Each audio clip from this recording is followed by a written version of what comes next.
Na kutoka CGTN Kimataifa, hii ni Nuru ya Mashariki tuliokuandalia.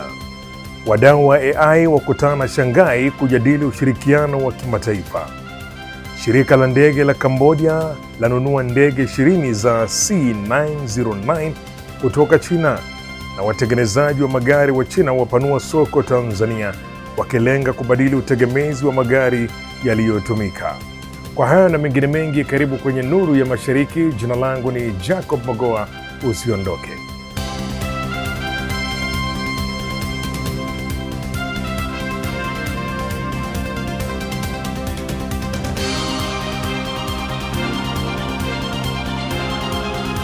Kadri matumizi ya akili bandia yanavyoendelea kukua duniani, ushirikiano kati ya mataifa na sekta binafsi unaonekana kuwa na nguzo muhimu ya kuharakisha ubunifu. Hilo limejitokeza katika mkutano wa dunia wa akili bandia unaoendelea mjini Shanghai, China. Ronald Mutie ana maelezo zaidi. Viongozi wa biashara, watafiti na wajasiriamali kutoka mataifa mbalimbali wamekutana katika mkutano wa dunia wa akili bandia WAIC unaofanyika mjini Shanghai, wakijadili maana ya kubadili ubunifu wa AI kwa ushirikiano wa kimataifa.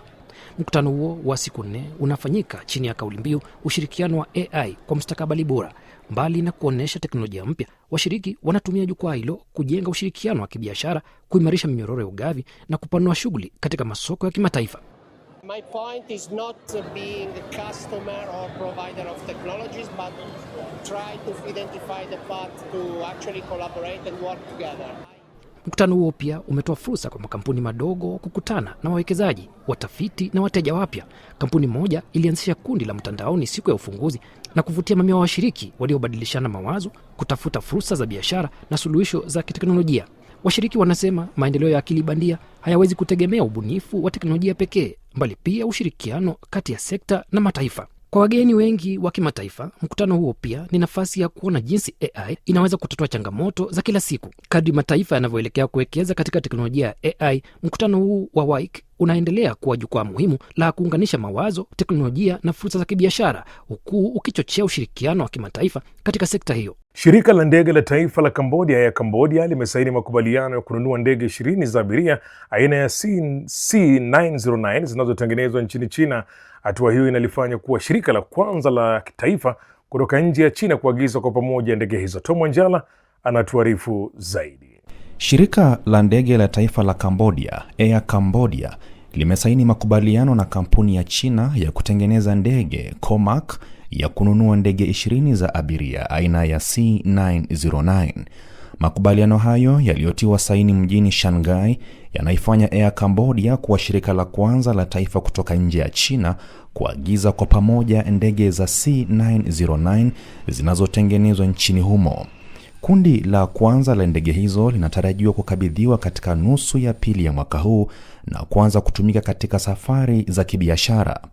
Wataalamu wa sekta ya anga wanasema ndege hizo zitasaidia Air Cambodia kupanua mtandao wa safari zake, kuongeza uwezo wa kubeba abiria na kuimarisha usafiri wa anga kati ya Cambodia na masoko ya kikanda.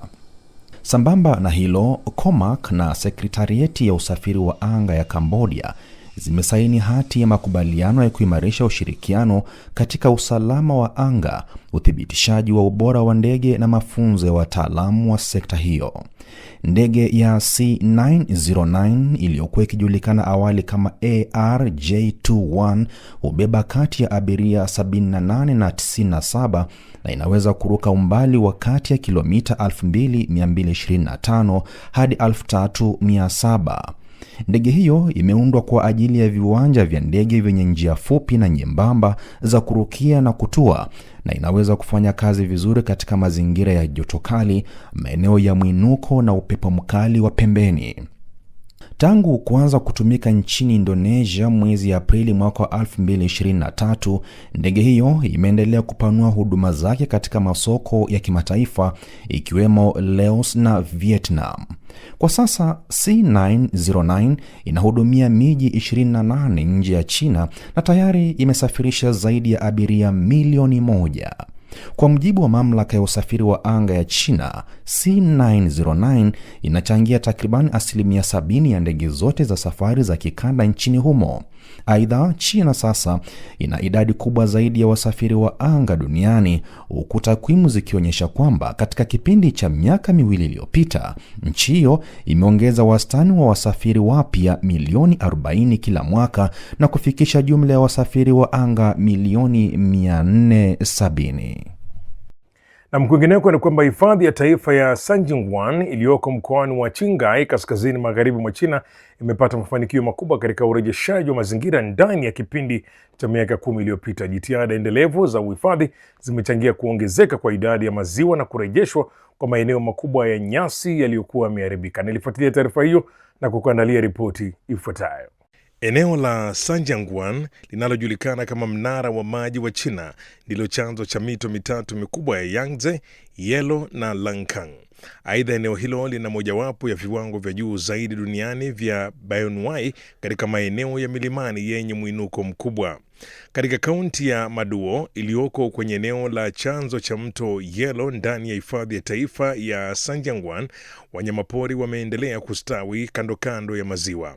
Kutokana na utekelezaji wa miradi mikubwa ya kurejesha uoto wa nyasi, maziwa ya Garing na Ngoring pamoja na maziwa mengine madogo yanayoyazunguka yameendelea kupanuka, huku ukubwa wa maeneo yenye maji ukiongezeka mwaka baada ya mwaka. Takwimu za ufuatiliaji zinaonyesha kuwa katika kipindi cha miaka 10 iliyopita, ziwa Garing limeongezeka kwa kilomita za mraba 74.6 huku ziwa Ngoring likiongezeka kwa kilomita za mraba 117.4. Wakati huo eneo la ardhi oevu limeongezeka kwa kilomita za mraba 104. Kaunti ya Maduo ambayo ipo katika wastani wa mita 1500 juu ya usawa wa bahari imeanza kutumia teknolojia ya kupanda nyasi kwa njia ya kisasa ili kuhakikisha mimea hiyo inastawi licha ya mazingira yenye hali ngumu. Katika eneo la majaribio ya upandaji huo, miche ya nyasi hufunikwa kwa kitambaa maalum kisichofunwa chenye rangi ya kijani ambacho husaidia kuhifadhi unyevunyevu wa udongo na kudumisha kiwango cha joto kinachohitajika kwa ukuaji wa mimea. Nyasi hizi zinapokomaa huzuia mmomonyoko wa udongo na kutoa malisho bora kwa wanyamapori na mifugo. Katika eneo la majaribio ya upandaji huo, miche ya nyasi hufunikwa kwa kitambaa maalum kisichofumwa chenye rangi ya kijani ambacho husaidia kuhifadhi unyevunyevu wa udongo na kudumisha kiwango cha joto kinachohitajika kwa ukuaji wa mimea. Tangu kuanzishwa kwa mpango wa majaribio wa mfumo wa usimamizi wa hifadhi ya taifa ya Sanjiangwan mwaka 2016, serikali imewekeza jumla ya yuani bilioni 9.572 sawa na takriban dola za Marekani bilioni 1.41, hatua ambayo imeleta matokeo makubwa. Tunatoa kipaumbele kwa urejeshaji wa mazingira kwa njia ya asili, huku hatua za kibinadamu zikichukuliwa pale inapohitajika. Tangu kuanza kwa mpango wa majaribio, tumerejesha maeneo makubwa ya ardhi iliyoharibika, nyasi na ardhi oevu, pamoja na kudhibiti wadudu katika maeneo yenye ukubwa wa hekta milioni 3. Hatua hizi zimeongeza uwezo wa eneo kuhifadhi maji kwa 21%, huku maeneo ya maji katika ardhi oevu yakiongezeka kwa kilomita za mraba 309. Wakati huo huo, ubora wa maji katika vyanzo vya mito Yangtze, Yellow na Lancang umeendelea kuwa bora. Kwingineko ni kwamba magari yaliyotumika bado yanatawala barabara za Tanzania kutokana na bei nafuu, urahisi wa matengenezo na upatikanaji wa vipuri. Hata hivyo, watengenezaji wa magari kutoka nchini China wanaongeza uwekezaji nchini humo, yaani Tanzania, wakileta magari yenye teknolojia ya kisasa yakiwemo ya umeme, huku wakilenga kushindana katika soko ambalo kwa muda mrefu limetawaliwa na magari ya Kijapani. Mwandishi wetu Simiyu Wanjala alizamia taarifa hiyo na kutuandalia ripoti ifuatayo.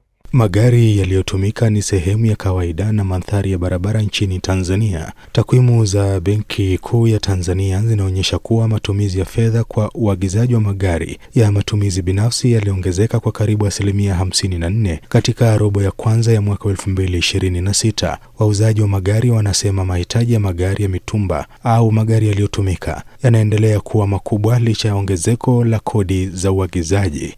Kwanza ni Affordability. The main reasons are affordability, reliability, and the low ownership costs. When it comes to maintenance and spare parts, they are easy to find. That's why many customers who come to us prefer Japanese brands. Mtengenezaji wa magari kutoka China BYD anatarajia kubadili hali hiyo. Kampuni hiyo imeingia rasmi katika soko la Tanzania mwaka huu na inasema idadi ya watu wanaovutiwa na magari yake inaongezeka kutokana na teknolojia ya kisasa pamoja na gharama nafuu za uendeshaji. Li Ruipeng ni meneja wa mauzo BYD Tanzania. BYD's entry into Tanzania is to bring more advanced and safer options to local consumers, a more environmentally friendly new energy vehicle. And in addition, we also hope that we can bring consumers more advanced and innovative technology.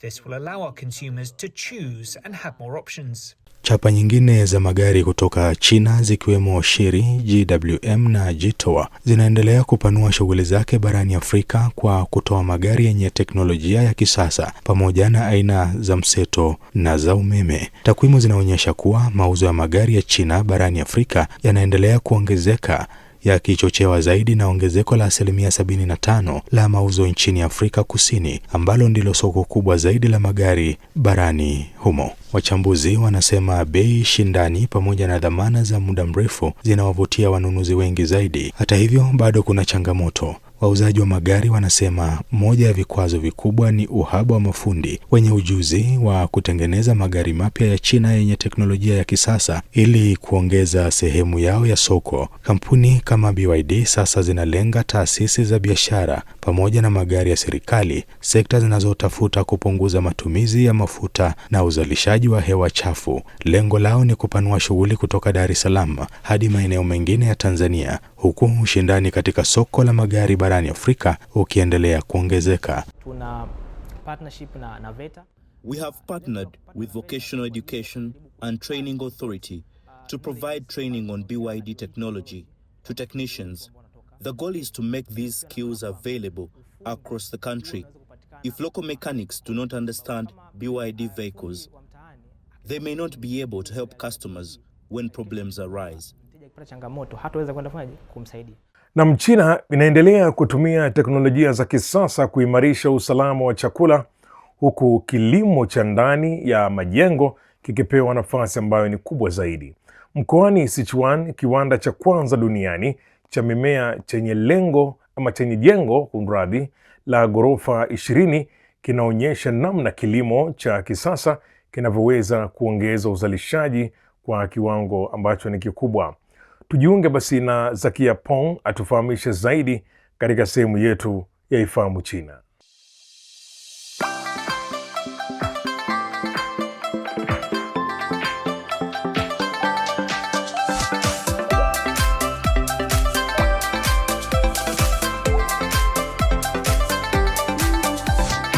Mambo na karibu katika kipindi cha Ifahamu China. Mimi ni Zakia Peng.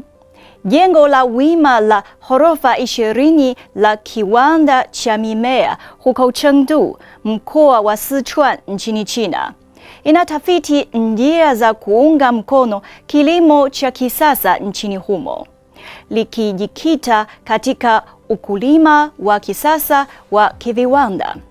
Hiki ni kiwanda cha kwanza duniani cha ghorofa ya juu zaidi ya wima chenye mfumo wa uzalishaji wa mimea kilichoanzishwa na kilimo cha miji chini ya Akademia ya Sayansi na Kilimo ya China. Wang Sun, mkurugenzi mkuu wa taasisi hiyo, anasema kwamba kwa vifaa vinavyojiendesha vyenyewe, mimea inaweza kupata mazingira mazuri zaidi kuliko ya asili na kuleta maboresho katika ubora na wingi wa mavuno. Kwa mujibu Wang, kiwanda hiki kinazalisha mazao kutumia njia za kiviwanda. Mwanga, joto, maji na lishe vyote vinajiendesha kikamilifu kuandaa mazingira mazuri. Ufanisi wa matumizi ya ardhi pia ni wa juu sana. Jengo hili la ghorofa 20 linaweza kuzalisha karibu mara 120 zaidi za mavuno ya kilimo cha jadi cha shambani. Kwa kwa kupunguza utegemezi wa mazingira ya ardhi na hali ya hewa. Kiwanda kinahusisha usalama wa kiteknolojia unaoruhusu uzalishaji kuendelea hata katika mazingira magumu zaidi. Pia unaongeza kasi ya maendeleo ya mbegu, msingi mkuu wa usalama wa muda mrefu wa chakula. Katika wilaya ya Wenjiang huko Chengdu, kambi inayoendeshwa na kiwanda hicho inafanya kazi kikamilifu kulima strawberry. Kulingana na Peng Jie, mwenyekiti wa Future Farms, kampuni ya teknolojia ya kilimo huko Sichuan, ukilimwa nje, mmea wa strawberry unazalisha kama gram 300 kwa mwaka. Katika kiwanda hiyo unaweza kufikia gram 1500.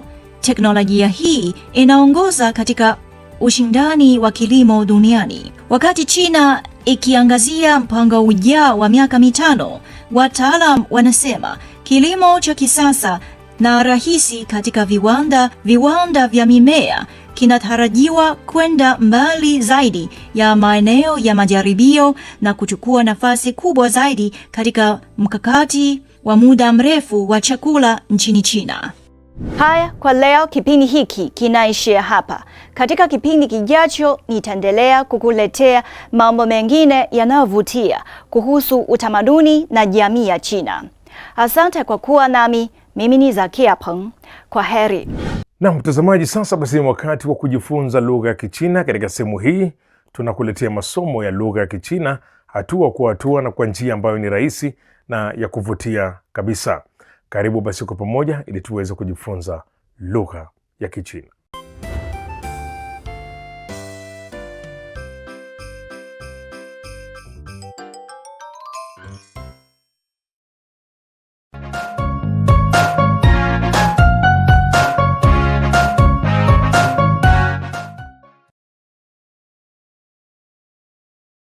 Mambo, karibu katika darasa la Kichina la YCT. 第9课，笑一笑。 Kujifunza herufi za Kichina. Tafadhali chagua herufi sahihi za Kichina kulingana na pinyin, kisha mfuatishe mwalimu kuandika. Dong. Niambie, ipi ni sahihi? 第一个。 Tuangalie kosa liko wapi katika herufi ya pili. Sasa, hebu tuone jinsi ya kuandika herufi hii ya Kichina kwa usahihi. Tafadhali andika pamoja nami.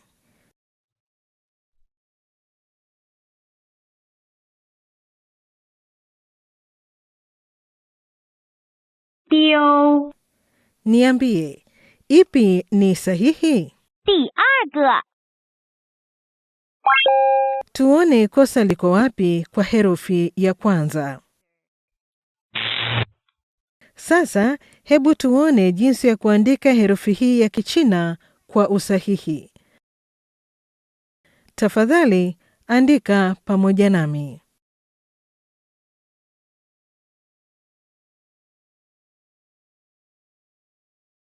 Kipaji cha kucheza darts. Sikiliza rekodi, chagua puto sahihi. Kama ukilichagua kwa usahihi, kigumba cha kuchezea darts kitatokea. Marafiki zangu, njooni tucheze pamoja.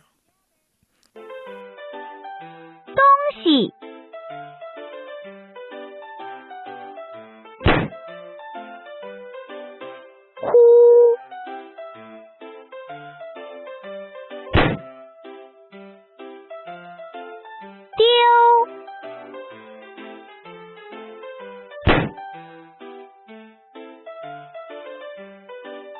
笑。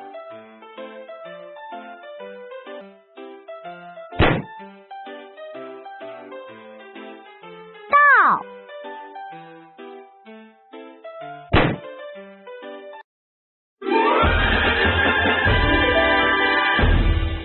Kazi ya kufanya nyumbani kwa leo ni kuandika herufi za Kichina. Na kesho tutaendelea kujifunza Kichina. 再 Kufikia hapo ndipo ninapokamilisha makala haya ya Nuru ya Mashariki. Usikose kujiunga nasi tena juma lijalo sana wakati kama huu kwa makala mengine ya Nuru ya Mashariki. Kwa niaba ya wote waliofanikisha kuletea makala haya, mimi ni Jacob Magoa nikisema shukran kwa kuwa nami. Kwa taarifa zaidi kuhusu China, unaweza tovuti ya CRI Kiswahili na marafiki_CN kwenye Facebook. Pia unaweza kupakua app ya Cheche kwenye Google Play na Palm Store.